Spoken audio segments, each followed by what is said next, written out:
어제부터 설 명절 연휴가 시작되었고 오늘은 마침 주일이지만 설 명절 날이네요. 많은 형제 자매들이 고향 부모 친척 찾아가느라 오늘 함께 예배 드리지 못하게 되어서 아쉽지만은 그래도 오늘 오신 분들은 정말 여러 가지 사정상 오셨어요. 당연히 오실 분들이 오셨지만은 아무튼 교회를 끝까지 이렇게 지켜주시고 함께 해주셔서 너무너무나 감사합니다. 아무튼 오늘 나오신 분들 감사하며 오늘 예배 오신 분들에게 하나님의 말씀으로 특별한 은혜를 정말 허락해 하셔서 기도하면서 말씀을 준비했습니다. 특별히 오늘은 오전 예배만 드리고 간단히 인사 나눈 후에 오후 모임 없이 기도 모임도 없이 흩어지면 화요일까지 설 연휴 잘 보내시기를 바랍니다. 그런데 우리 민족의 고유의 명절인 설이나 추석 명절을 당하면 가정마다 집에서 조상들의 차례를 드리고 차례상을 차려놓고 절을 합니다. 물론 일반 추모식이나 여러 가지 장례식, 제사를 한다고 하는데 차례라는 건 추석이나 설 같은 이럴 때 하는 차례를 한다고 이렇게 말을 하는데요. 일종의 제사죠. 그리고 또 동양에서는 부모에게 또 큰 절을 하고, 그래서 효도를 표하고, 그리고 나서 가족들과 즐겁게 보내고 그런 명절인데요. 이러한 전통이 우리 민족과 동양의 부모에 대한 죽은 조상에 대한 효도요. 이런 효도를 잘 드리는 것이 바로 후손들이 잘 되는 길이라고 생각해서 정성껏 드리는 겁니다. 물론 지난 3년 이상 코로나 팬데믹으로 그런저런 모임도 생략하다 보니까 또 기독교 문화가 이렇게 점점 이 세상에 팽배해 나가다 보니까 많은 제사나 성묘가 이렇게 줄어들었어요. 생략된 경우가 많았죠. 그런데 우리 민족의 대명절은 언제나 제사와 관련이 있습니다. 마치 명절은 예수 믿지 않는 가정들에게는 죽은 조상 부모님들에게 제사상을 차려놓고 경배하는 이것이 일상인데, 우리들처럼 예수 믿고 구원받고 하나님이 자녀들이 된 뒤로는 제사상이나 또 묘소 앞에 가 죽은 자들에게 술잔을 내려놓고 경배하고 이런 거는 저희들 하지 않지만 차라리 크리스찬들끼리 모여서 하나님께 감사의 예배를 드리고 이런 식으로 우리는 변화를 받았죠. 그러다 보면은 믿는 가족들과 아무래도 아직 믿지 않는 가족들 간에 제사 문제나 성묘나 제사상 묘지 앞에 절하는 것 때문에 명절 때마다 본의 아니게 이렇게 다툼이 갈등이 빚어지고 속상한 마음으로 이렇게 헤어지는 경우가 많이 있습니다. 요즘 물론 덜하지만요. 여러분, 오늘 또 우리 민족은 지난 새 인사에 이어 또다시 새해 복 많이 받으세요 인사하는데, 참된 인생의 복은 누가 내려주신다고요? 제가 1월 첫 주부터 둘째, 셋째 계속 정말 진짜 복이 뭐냐? 누가 진짜 복을 주냐? 말씀은 누가 복을 내려주세요? 만복의 근원 되신 하나님 아버지 아닙니까? 성경대로 하면 하나님이 감사받으시는 게 마땅하지요. 그렇다면 성경은 그뿐 아니라 제사를 죽은 부모님이 아닌 조상이 받는다. 누가 그렇게 정해놨죠? 여러분, 성경은 뭐라고 가르칩니까? 특별히 우리 그리스도인들 입장에서 제사 문제가 가족 불화의 한 원인이며 가족 구원의 큰 걸림돌입니다. 그래서 현대 불교 종교에서도 제사는 그저 돌아가신 부모님을 기리고 감사하는 것일 뿐입니다. 그런데 그런 정도가 끝날 문제가 아니라 이 제사를 드리면 신에게 경배 드린 것과 관계가 있다는 것을 먼저 이해하시길 바랍니다. 그러나 여러분, 인생의 많은 갈등과 문제점, 의문점의 해결은 성경의 진리로 해결된다고 믿습니다. 성경은 우리가 드리는 죽은 조상들이 드리는 제사에 대해 뭐라고 말씀하고 있을까요? 우리가 성경으로 도와 진리를 알게 되면 모든 갈등은 사라지고 진정한 평화와 자유를 누리게 됩니다. 아마 여러분들은 명절을 맞이할 때마다 이번엔 우리 부모님, 우리 형제들이 다 예수 믿고 구원받게 해주세요. 전도할 수 있게 해주세요. 제사 드린 대신에 예배 드릴 수 있게 해달라고 기도하신 줄로 믿습니다. 그렇게 되시기를 축원합니다. 저는 매년 추석과 설날 전후로 지난 3년 동안은 우리가 못했습니다마는 파주 용밀이라는 가족 묘지가 있는데요. 거기에 우리 친할아버지, 친할머니 거기 묘소가 있기 때문에 구남매를 낳으신 그 할아버지 할머니 자손이 서울에 엄청 많거든요.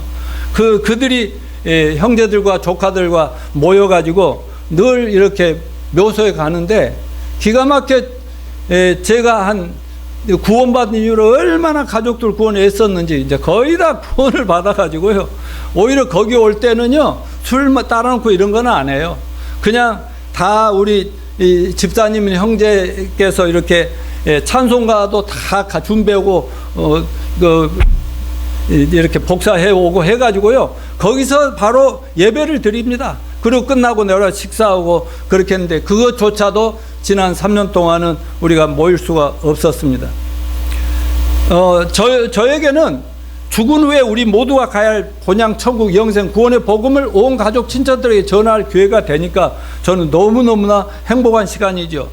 사랑하는 성도 여러분, 우리들 모든 가정이 다 예수님을 믿음으로 다 같이 모일 때마다 하나님께 찬양하고 기도하며 예배를 드리다면 얼마나 좋겠습니까? 여러분이 소원인 줄 압니다. 성도 여러분의 간절한 기도가 응답되어서 가정마다 어떤 상황이 오더라도 하나님께 예배 드리는 가정이 되기를 축원합니다. 그래서 제가 이번 주 설 명절에 여러분과 나누고 싶은 성경 말씀이 많지만 오늘은 제사를 주제로 삼아서 부모에게 효도와 제사의 관계가 뭐냐 하는 것을 주제로 말씀을 준비했습니다. 오늘 본문 말씀은 우리에게 제사에 대한 올바른 관점과 참된 효도가 어떤 관계가 있느냐, 어떤 정확하게 이해하도록 도와주는 진리입니다. 다 집안 잘 되고 자자손손 복받자고 드리는 제사가 잘못 드려질 때 폐가의 원인이 될 수 있음을 알고 올바른 제사로 큰 축복을 받는 성도들이 되시기를 바라며 말씀을 준비했습니다. 그래서 저는 오늘 성경 본문 말씀을 통해서 참된 효도는 사후 제사 드리는 것인가 아니면 생전에 복음 전에서 구원받게 하는 것인가 라는 제목으로 제사의 기원, 제사의 의미, 참된 제사의 방법, 그리고 제사와 효도와의 관계 등을 함께 공부하면서 우리 민족이 전통적으로 돌아가신 부모님과 조상들에게 드리는 차례나 제사 성묘 등을 통해서 효도한다고 하는데 이건 뭐가 잘못된 거, 어떻게 하는 게 진정으로 후손들이 잘 되는 길인가, 이런 것들을 정확하게 파악하는 시간 되시기를 바랍니다. 자, 먼저는 오늘 본문 말씀을 통해서 제사의 기원에 대해서 먼저 공부하겠습니다. 자, 제사는 따라서 제사는 하나님이 제정하신 것이다. 이렇게 얘기하면 아니 제사를 하나님이 처음 제정해 주신 거라고요? 아니 제사는 기독교와 상극이 아닙니까? 제사는 유교, 불교 막 이런 데서 먼저 제정하여 드린 것인데 목사님 무슨 말씀을 그렇게 하세요? 합니다. 예, 당연히 이런 반응이 나오는 게 맞습니다. 그런데 저는 성경이 절대 진리라고 믿는 사람이기 때문에 성경이 근거한 진리만 전하고자 하는 것이니까 끝까지 들어보십시다. 창세기 3장은 뭐예요? 1장, 2장 하나님이 천지를 창조 인간을 만드시고 3장에 오면 사탄 마귀가 최초의 인간이 아담과 하와를 꼬셔가지고 하나님 말씀에 불순종하고 하나님과 관계 끊어지게 만드는 그런 얘기인데, 그런데 3장에는 또 최초의 그 종교의 기원이 나오고 종교가 어떻게 만들어졌는가, 그리고 제사의 기원이 거기에 나옵니다. 창세기 3장 7절에 보면 타락한 인간이 선악을 따먹고 나니까 하나님이 코드를 뽑아버리니까 이게 아무것도 안 나오고 시커매지니까 어떻게 했어요? 그때 그 아담과 하와는 에덴 동산에 쫓겨나고 이제 하나님이 그렇게 기다려지던 하나님이 두렵고 무서워서 벌거벗은 몸으로 서로 보니까 너무 부끄럽고 그래가지고 하나님 발자국 소리가 들리는 것 같으니 나무 뒤로 숨어 있었죠. 그래서 숨어도 이제 안 되니까 어떻게 해서 무화과 나무 잎을 딱 따가지고 어이 가려, 나도 가려줘. 그래서 서로 가리고 있었는데 막상 하나님이 딱 등장하니까 막 두려워서 왜 숨었냐, 두려워 숨었나이다 그렇게 얘기하잖아요. 근데 이제 두려워서 부끄러워서 가렸습니다 이렇게 하는, 이게 바로 이 세상의 수많은 타락한 인생들이 만들어 놓은 종교의 기원이 바로 이 무화과 나무라고 하는 것을 참고하시기 바라고요. 그런가 하면은 하나님께서 이 쓸데없는 거 괜히 그런 것 가지고 네 죄가 가려지냐 하면서 다 벗겨버리고 창세기 3장 21절에 보면 타락한 인류를 위해서 짐승들, 양이나 염소, 깨끗한 양, 염소를 죽여가지고 그 가죽을 벗겨가지고 벌거벗고 창피하고 부끄러운 아담과 하와에게 입혀주시는 내용이 나옵니다. 이게 바로 제사의 기원이 되는 것입니다. 자, 무화과나무 옷이 범죄한 인간이 자신의 죄를 속죄하고 하나님과 관계를 회복하기 위한 방법으로 만든 종교의 상징이라면 창세기 3장 21절에 여호와 하나님께서 아담과 그 아내를 위하여 가죽옷을 지어 입히시더라. 아담과 하와, 이때 아담과 하와는요 3장이거든요 타락한 아담과 하와. 그래서 하나님을 피하고 부끄럽고 두렵고 막 이제 창피하고 이럴 때 하나님이 판단할 것, 재판하실 건 하고 사탄과 뭐 아담, 하와 다 벌을 내릴 건 내리시고 그래도 창조한 목적이 있으시니까 사랑하는 마음으로 그들에게 허물과 죄를 덮어주기 위해서 양과 양을 잡아서 죽여서 그 피를 내고 가죽으로 옷을 입혀줬다. 말하자면 허물과 죄 창피함을 덮어주고 하나님과 관계를 회복하신 얘기인 것입니다. 이게 제사 제도를 하나님이 실전적으로 보여준, 행동으로 보여주신 거다. 이 말씀 속에 제사의 기원과 방법, 의미까지 다 포함하고 있다고 봅니다. 죄의 대가로 죄 없는 짐승을 빌려 죽게 하고 그 짐승의 가죽으로 옷을 만들어 입혀 주심으로 타락한 모든 인류의 죄를 덮어 주신다는 것인데, 이건 하나님께 범죄한 아담과 하와에게 범죄한 인간을 속죄하고 하나님과 관계를 회복하기 위해서는 피 흘림이 필요하다. 죄를 덮는 게 필요하다 하는 걸 가르쳐 주신 겁니다. 그러므로 본래 최초의 제사 제도는 공자나 맹자 같은 이런 유교, 불교 이런 데서 만든 것이 아니라 하나님이 인간의 속죄의 방안으로서 제사 제도를 만드셨다. 여러분 그렇게 믿으시죠? 예, 성경에서 제사는 오직 하나님께만 드림으로 하나님의 죄를 그 제사를 보고 받으시면 죄가 용서되는 것이고 하나님과 관계가 회복되는 방식이었다. 이렇게 가르치고 있습니다. 자, 다음에 하나님이 제시한 올바른 제사 방법이 뭐냐? 창세기 4장 1절 5절 보면 4절에 아담의 두 아들이 나오죠. 아담과 하와는 물론 타락해서 참 에덴을 쫓겨났지만 그 타락한 그 죄 대가로 고생도 하지만은 그래도 하나님이 용서를 하셨습니다. 그래서 시도 때도 없이 하나님 앞에 제사를 드리죠. 피의 제사를 드립니다. 짐승의 제사.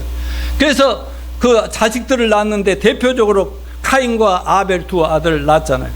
근데 카인 그 3장 4장 3, 5절을 읽어봅시다. 카인은 땅의 소산으로 제물을 삼아 여호와께 드렸고 아벨은 자기도 양의 첫 새끼와 그 기름을 드렸더니 여호와께서 아벨과 그 제물은 연납하셨으나 카인과 그 제물은 연납하지 아니하신지라 그랬어요.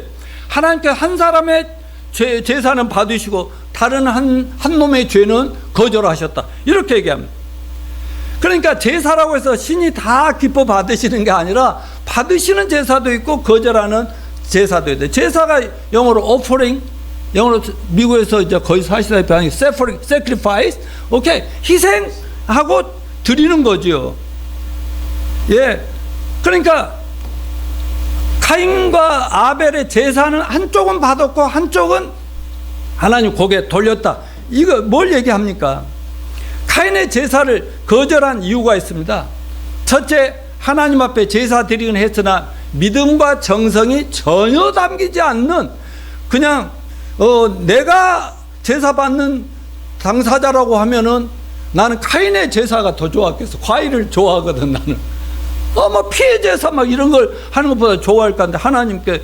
근데 얘는 막 과일 대충 갖다가 하나님 여기 드십시오 하고 요즘 흔히 막 제사상 차리는 것처럼 차렸다 이거죠.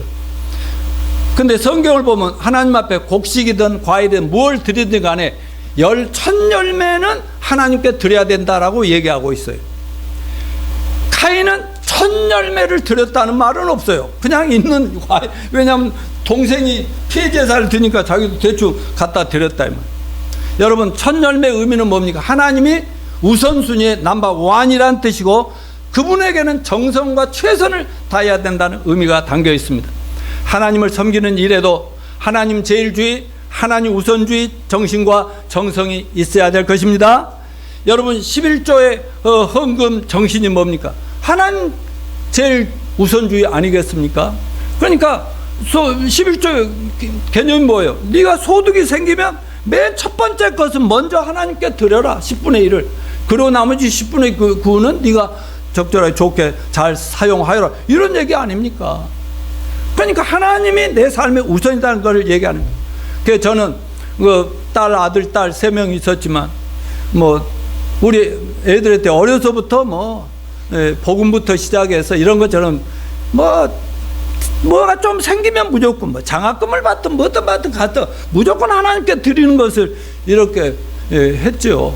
근데 우리 아들이 그래도 좋은 외국 회사에 처음 들어갈 때 출근하기 전에 가르치기 시작했어요. 월급 타면 주님 앞에 드릴 때 온라인으로 드리지 말고 대충 막 싹 준비하고 드리지 말고 새 돈으로 바꿔서 정성껏 드려라. 그리고 나머지 10분의 9는 네가 알아서 적절하게 잘 쓰면 될 것이다. 이렇게 했더니 그대로 했어요. 요즘은 온라인으로 보내도 문제가 없잖아요. 요즘은 그런 게 없어졌습니다.만 아무튼 저희 부부도 그렇게 했고요. 제 아내는 지금도 하루에 이제 약국 일을 끝나고 돌아오시면은 집에서 이제 돈 계산을 해서 딱 하나님께 먼저 드릴 것, 성경금, 헌금, 감사금 이렇게 해서 다 정성 드리고 또 이렇게 나머지는 또 약국도 운영하려면 돈이 들어가니까 이렇게 하는 것입니다. 여러분, 하나님은 우리 마음의 중심을 보십니다. 그러니까 어떤 조그만가 하나라도 헌신할 때 하나님 제일주의 그런 마음으로 하셔야 되겠습니다. 두 번째, 카인의 제사를 거절한 이유가 피 없는 제사를 드렸다. 여러분, 본래 제사는 자기 죄를 용서받고자 하는 속죄 의미가 있는데 속죄 제사는 언제나 피의 제사여야 된다고 하나님이 말씀하셨어요. 아까 창세기 3장 21절이 피의 제사의 모델을 보여주셨고요. 본을. 그리고 히브리서 9장 22절 같이 읽어볼까요? 율법을 쫓아 그의 모든 물건이 피로써 정결케 하다니 피 흘림이 없으면 사함이 없느니라. 피 흘림 없으면 죄사함이 없다는 거예요. 그래서 창세기 3장 21절 여호와 하나님께서 아담과 하와를 위하여 가죽을 지어 입힌 이게 뭐냐? 피의 제사만 하나님이 받으신다. 그러니까 죄는 인간이 지었지만 죄 없는 짐승이 죽어서 하나님 앞에 피의 제사를 드릴 때, 희생 제사 제물을 드릴 때 하나님께서는 그 죄를 용서해 주시고 그 사람 자체도 받아 주신다. 바로 이게 뭡니까? 나중에 때가 되면 하나님 아들 예수 그리스도가 이 땅에 오셔서 정말 죄 없는 그분이 죄 많은 저와 여러분 그리고 온 인류의 죄를 다 뒤집어 쓰고 처절하게 피 흘려 죽으시면서 저와 여러분의 모든 죄를 단 한 번에 청산해 버리신다는 기가 막힌 그 십자가 희생 속죄 제사의 하나의 예표로서 하나의 그림자로서 그런 짐승 제사의 모델 창세기 3장 21절을 보였고 구약 성경의 수많은 제사들은 바로 오실 예수님 십자가에 돌아가서 완전한 속죄를 주실 예수님에 대한 그림자였다는 것을 우리는 기억하고 있습니다. 그런데 카인은 부모님들이 그렇게 피해 제사를 드리고 아벨도 드리고 이렇게 하는 걸 보면서 자랐으면서도 제사 드린다고 하는데 대충 가서 놀고 있다가 사냥하고 돌아다니다가 그냥 와서 과일 몇 개 딱 넣고 하나님 이거 제사예요 이렇게 하고 있으니 하나님이 받으셨겠습니까? 안 받으셨죠.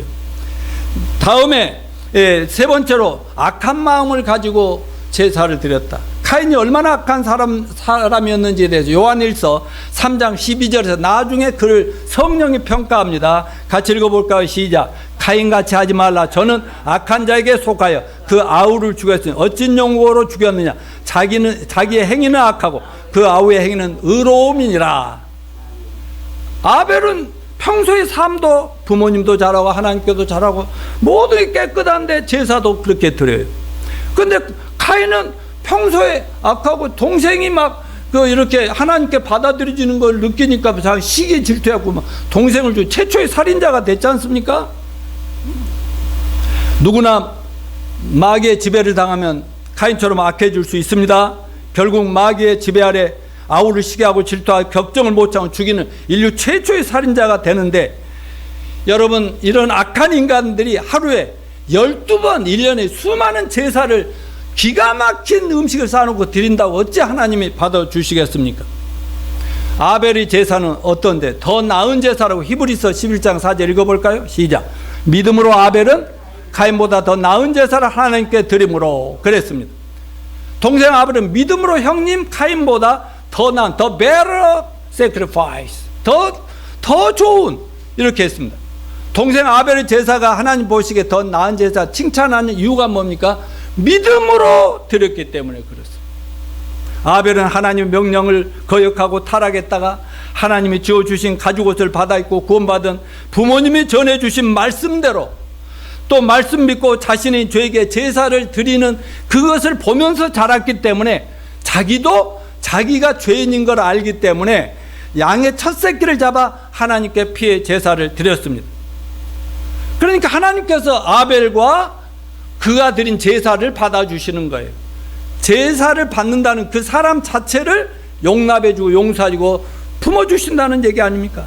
그러니까 제사 방법과 제물이 잘못되면 하나님이 거절하시고, 제사 방법과 제물이 하나님 정하신 하나님 뜻대로 될 때 하나님 기뻐 받아주시고 용서하시고 축복해 주시는 것을 믿읍시다. 하나님께서 아벨과 그의 제사를 받으신 것은 그가 말씀하신 대로 하나님 말씀을 믿음으로 더 나은 제사를 드렸기 때문인 것입니다. 오늘날 우리는 제사 드릴 필요 있어요, 없어요? 없습니다. 다만 우리는 교회 나와 또 집에서든 어디서든 찬송을 올려드리고 헌금하고 말씀 듣고 예배 드려도 이런 믿음으로 마음의 중심을 전적으로 주님을 향해 드릴 때 하나님 기뻐 받아주실 줄로 믿습니다. 자, 그러면 유대인과 이방인의 제사의 차이를 한번 보겠습니다. 유대인들은 피해 제사를 아담의 후예로서 아브라함의 후예로 계속 드린다니까요. 오늘 성경 본문 20절 같이 읽어볼까요? 시작. 대저 이방인의 제사하는 것은 귀신에게 하는 것이요 하나님께 제사하는 것이 아니니 나는 너희가 귀신과 교제하는 자 되기를 원치 아니하노라. 그러니까 여기 하나님을 믿는 이스라엘 백성들은 하나님 앞에 감사하는 마음으로 번제를 드렸을 뿐만 아니라 자신들이 범한 죄를 하루 죄이든 3개월의 죄든 한 달의 죄든 1년의 죄든지 간에 최소한 1년에 한 번 정도는 하여튼 죄사함 받기 위해 피해자 속죄 제사를 드렸다 이 말입니다. 그러나 같은 아담과 하와의 후예이면서 또 하나님을 떠난 이방인 사람들은, 유대인이 아닌 이방 사람들은 어떻게 했습니까? 하나님께 제사하지 않고 해와 달과 별을 섬기고 심지어 산이나 강이나 바다나 바위 고목들을 향해 절을 하고 제물 바치고 심지어 죽은 조상에까지 제사를 지냈습니다. 심지어는 무덤에 절을 하면서 복을 빌고 용서를 빌고 이렇게 했다는 거죠. 그러다 보니 세월이 흐르면서 제사 방법도 제사 제물도 엄청 바뀌었죠. 그때그때 상황과 민심에 따라 바뀌었는데 그게 인간들이 그런 것이지 신이 그렇게 제사를 막 바꾸고 막 그렇게 하는 것은 절대 아닌 걸 알아야 됩니다. 여러분, 제사는 하나님께 신께 드린 것이라고 말씀드렸죠. 그리고 하나님이 원하시는 제물을 드려야만 하는 것입니다. 자, 그러므로 이방인들의 제사는 조상이 아니라 누구에게 드리는 거다? 마귀와 귀신에게 경배하는 것이다. 이렇게 얘기하고 있습니다. 조상들에게 제사 드린다 하지만 사실상은 귀신 숭배가 되는 것이라고 성경이 분명히 진리가 말하고 있어요. 그래서 제사는 영적으로 매우 심각한 문제이고 심각한 영적 전투입니다. 사실 죽은 자는 의식이 있어요, 없어요? 없어요. 아무것도 모릅니다. 아무리 많은 음식을 차리고 아무리 절을 해도 그들이 와서 조금 더 먹을 수가 없습니다. 저도 최근에 우리 가족들, 동료들 많이 죽은 사람들이 많이 있어서 그때가 가보지만 그냥 죽었으면 죽은 그대로요. 아무 의식이 없어요. 차디찬 땅바닥이 물질과 같이 돼버렸어요. 사실 요즘 매장 대신 화장 많이 하잖아요. 그건 사람이 죽는 순간 그 영혼은 떠나가 하나님 앞에 가버리고 영혼이 떠난 시체는 바로 흙덩어리와 똑같이 되고 그대로 썩어서 흙으로 돌아가는 거 아닙니까? 그래서 화장을 하든 매장을 하든 별 의미가 없는 겁니다.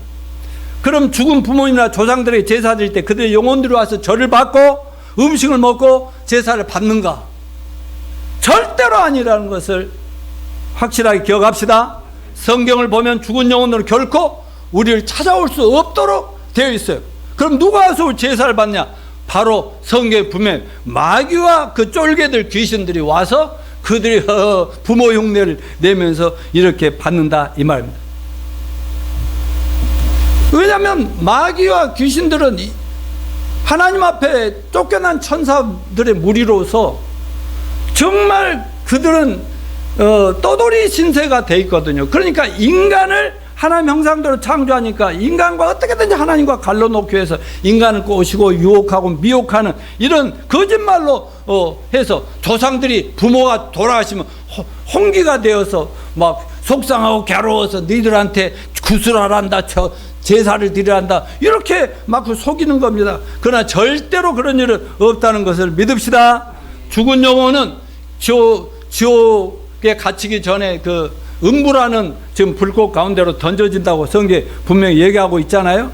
그래서 죽은 자에게 제사는 이건 분명히 악마 귀신들에게 드리는 숭배라는 것을 알아야 됩니다.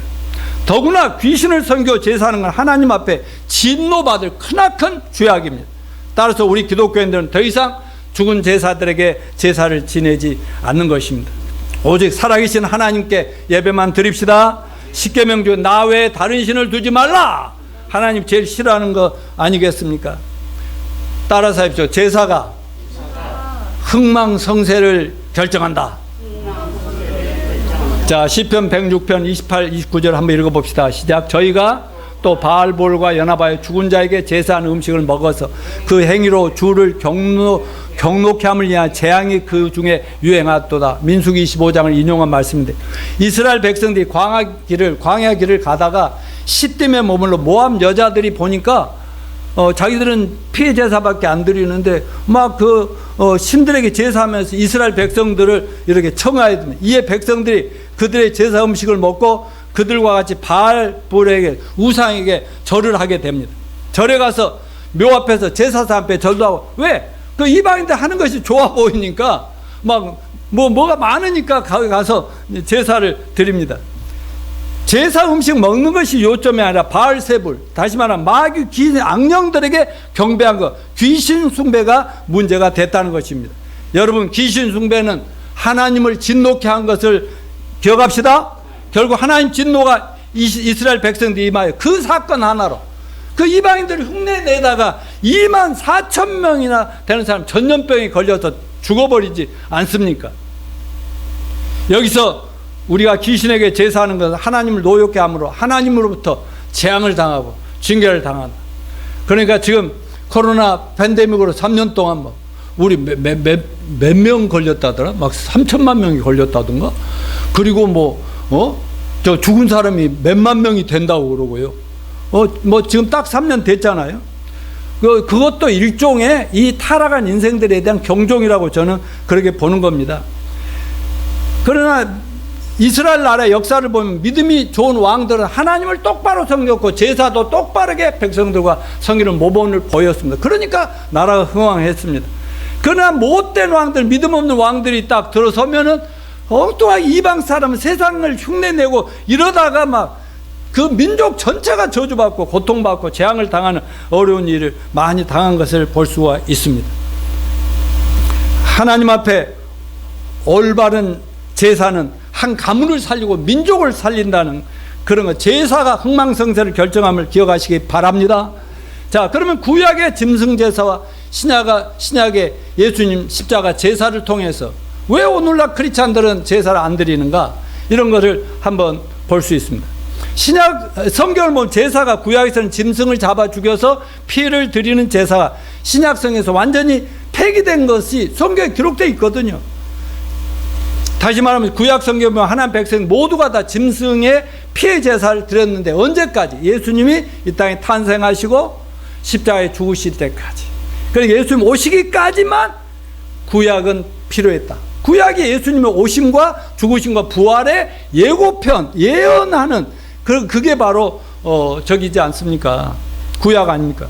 그래서 구약 짐승 제사는 예수님이 이 땅에 예수 그리스도라고 하는 구세주가 이 땅에 오셔서 저와 여러분 온 인류의 모든 죄를 다 뒤집어 쓰고 십자가의 죽으심으로 모든 인류의 죄악을 청산해 주신다는 것에 대한 그림자 예고편으로 짐승 제사를 1년짜리 6개월짜리 하루짜리 제사를 그렇게 드리게 했던 것입니다. 그래서 구약의 짐승 제사를 저는 불완전 속죄다 그렇게 얘기합니다. 창세기 3장 21절에 가죽옷을 지어 입히시므로 아담과 하와도 수시로 제사 드렸단 말이에요. 시도 때도 없이 제사를 잘못했다고 느낄 때마다 이제 여러분 타락한 인간은 본질 속에 죄악이 있기 때문에 생각 속이나 행동으로 죄를 날마다 드릴 수 있어요 없어요? 죄를 지을 수가 있습니다. 그렇기 때문에 그때마다 이제 이렇게 드렸단 말이죠. 신약의 예수 그리스도의 십자가 이것도 희생도 제사인데요. 예수님 몸이 피 흘려 죽는 제사 제물이 되었거든요. 이걸 완전 속죄라고 합니다. 말하자면 하나님이 내려다볼 때 아무리 제사를 드려도 그놈이고 또 짓고 죄악의 시궁창에 뒤둥그는 거 보니까 너무 안 됐어. 그래서 안 되겠다 해서 벌써 창세 전부터 타락한 인간, 연약한 인간 아시고 예수 그리스도를 보내실 것도 창세 전에부터 계획하셨고, 때가 됐을 때 예수님이 오셨고, 젊은 나이에 33세 죄 없는 예수님이 저와 여러분 모든 죄를 담당하시고 돌아가실 때 하나님이 약속하신 대로 한 번에 모든 죄악을 영원히 청산한 걸 믿으시길 바랍니다. 과거, 현재, 미래 우리 원죄까지도 다 뒤집어 쓰시고 한꺼번에 청산했다는 이 사실을 제발 믿으시길 바랍니다. 이걸 믿지 않으면 얼마나 저 20년을 교회 다녀도 어려서부터 청년 때까지 열심히 연대더라고. 그러나 1979년 4월 11일 어떤 목사님 만나서 이 복음을 들었을 때 우와, 나 노양모 죄인이 아니네. 나 그때부터 죄 없거든. 의롭게 되었거든. 우리 아내는 내 개인적인 죄들을 알지만 그럼에도 불구하고 나 의롭거든. 나도 내 안에 죄 알지만 의롭거든요. 믿으십니까? 바로 이게 복음입니다. 그러니까 우리가 짐승 제사를 더 이상 드릴 필요가 없죠. 자, 그러면 왜 구약의 피해 짐승 제사에 종결이 됐는가? 히브리서 10장 10절부터 14절 그리고 17절 18절 앞에도 있습니다. 한번 같이 읽어볼까요? 시작. 이 뜻을 쫓아 예수 그리스도 몸을 단번에 들이심으로 말미암아 우리가 거룩함을 얻었노라. 제사장마다 매일 서서 섬기며 자주 같은 제사할 때 이 제사는 언제든지 죄를 얻게 못하지만 오직 그리스도는 죄를 위하여 한 영원한 제사를 드리시고 하나님 우편에 앉으사 그 후에 자기 원수들로 자기 발등생이 되게 하실 때까지 기다리시나니 저가 한 제물로 거룩하게 된 자들 영원히 온전케 하셨느니라. 여기에요, 예수 그리스도의 몸을 단번에 들이셨다. 거룩함을 얻었노라. 그러니까 옛날엔 가서 맨날 교회 가서 예배하고 회개하고 해도 또 죄인이고 또 죄인이었는데 이런 성경 구절을 딱 깨달으면서 오직 그런 죄를 위해 한 번에 영원한 제사를 드리시고 한 제물로 거룩한 된 자들 영원히 온전하게 해버렸고. 이 말씀 믿으시죠? 예. 성필이 믿지? 또 없죠. 그럼 17, 18절 또 읽어봐요. 또 저희 죄와 저희 불법을 내가 다시 기억지 아니하리라 하셨으니 이걸 다 사하셨으니 속죄하셨으니 다시 죄를 위하여 제사 드릴 것이 없느니라.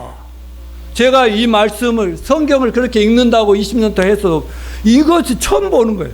그 뒤로 내가 사람들 집사님, 권사님, 장로님 성경을 개인 구원 상담을 하다 보면 이런 성경이 있었나요? 이 성경이 뭐 이 침례교 또 특별한 성경이 아니요, 똑같은 개혁 성경이거든요. 여기 더 이상 제사 드릴 거 없네. 맨날 회개 제사 드리고. 이게 구약에 예수님 오시기 전에 맨날 유대인들이 제사 드린 거나 오늘날 교회 다니면서 맨날 회개하고 죄인 하는 거 똑같아 이거예요. 여러분, 오늘날 제사는 그 사람 누구 돌아가시면 그날로 탈상해버리는 경우 많죠. 뭐 49제는 막 불교식이고 막 그런 게 있는데 요즘은 성경의 진리가 보편화돼 많은 사람이 장례식 마치면 바로 탈상을 해버리잖아요. 그 대신 우리 그리스도인들은 어떻게 해요? 하나님 앞에 추모의 예배를 드립니다. 자, 그러면 이제 아까 제사는 하나님 정하신 거다. 이제 이 본문을 통해서 마지막 두 번째 간단하게 짚고 넘어간 제사와 효도 관계를 보겠습니다. 최근 유명한 스님이, 요즘 스님과 또 기독교 목사와 가톨릭 신부와 뭐 다른 종교 이런 분들이 나와가지고요, 예능 프로에 나와가지고 하는 것들이 많이 있거든요. 며칠 전에 어떤 스님이 이렇게, 제사는 그저 밥상 차려놓고 돌아가신 부모님께 감사드린다는 거예요. 그리고 제사는 효도 문제인데 기독교라고 말은 안 했지만은 제사 가지고 왜 난리들인지 모르겠다고 그래. 왜 부모님들 한번 기린다는 건데. 여러분, 믿지 않는 분들은 제사가 부모와 조상의 효도 문제인데요, 기독교가 제사를 거부하는 건 바로 불효라는 논리입니다. 그러나 분명히 알아야 될 것은 제사는 돌아가신 부모님이나 조상들을 효도하고 공경하는 거 전혀 상관이 없이, 아까 뭐라 했어? 귀신들에게, 보이지 않는 귀신이 그걸 받고 그래 그런 거야 이놈아, 이렇게 한다며. 문제는 죽은 부모님과 조상이 제사하는 것이 과연 효도가 되느냐 하는 것입니다. 죽은 자에게 제사등이 진정한 효도인가? 문제를 심각하게 생각해 봐야 됩니다. 엄밀히 말해서 여러분, 효도는 살아계신 부모님께 하는 것입니다. 죽은 다음에 아무 소용이 없는 짓이요. 참된 효도는 살아생전 부모님 마음을 기쁘게 해드리고 몸을 평안하게 해드리고, 그렇기 때문에 말을 한마디 하더라도 아버지 어머니 감사해요, 키워주셔서 은혜 감사해요, 감사해요, 부모님 덕분에 성공했습니다, 부모님 덕분에 이렇게 잘 삽니다, 이렇게 부모님 은덕을 높여드리는 부모님들 얼마나 기뻐하겠어요. 부모님께 잘하죠. 이 참된 효도는 살아있을 때 해야 돼요. 그래서 기독교의 효도는 산 효도요, 실제적으로 참된 효도입니다. 이방 종교 효도는 죽은 효도고 형식적인 효도이고 거짓 효도입니다. 기독교인들 보면 살아계실 때 평소에 잘하고 돌아가신 후에는 제사 드린 대신에 고인을 추모하면서 가족들이 모여서 저 부모님께 잘못한 것들 이제 형제들에게도 잘해야 되겠다, 다른 분들에게도 더 잘해야 되겠다, 이런 그 마음을 다스리고 하나님 아버지 어머니를 기리는 그런 시간들 아니겠습니까? 자, 먼저 가신 조상들과 부모들, 사람이 죽으면 어떻게 되느냐, 이 구절을 안 볼 수가 없는데, 우리 누가복음 16장 27절 28절 이거 같이 한번 읽어보십시다. 시작. 이르되 그러면 아버지여 구하노니 나사로를 내 아버지 집에 보내소. 내 형제 다섯이니 그들에게 증언하게 하여 그들로 이 고통받는 것이 오지 않게 하소서. 자, 이 누가복음 16장에 예수님이 부자 나사로, 이건 예화를 드는 것이 아니라 그 천국에서 오신 분이 천국과 지옥의 모든 것을 보여주면서 사람이 죽으면 어떻게 되느냐 이렇게 얘기하는 거예요. 그 부자는 맨날 재산 가지고 떵떵거리면 파티하고 축제 벌이고 술 먹고 막 이렇게 친구들 모여서 이렇게 놀고 마시고 하는데, 거지는 거지지만 곧바로 그래도 곧 죽어도 예수님을 의지하고 하루하루를 살아갔단 말이죠. 근데 여러분, 부자도 죽습니다. 가난한 자도 거지도 죽었습니다. 그런데 부자는 죽자마자 어디로 갔어요?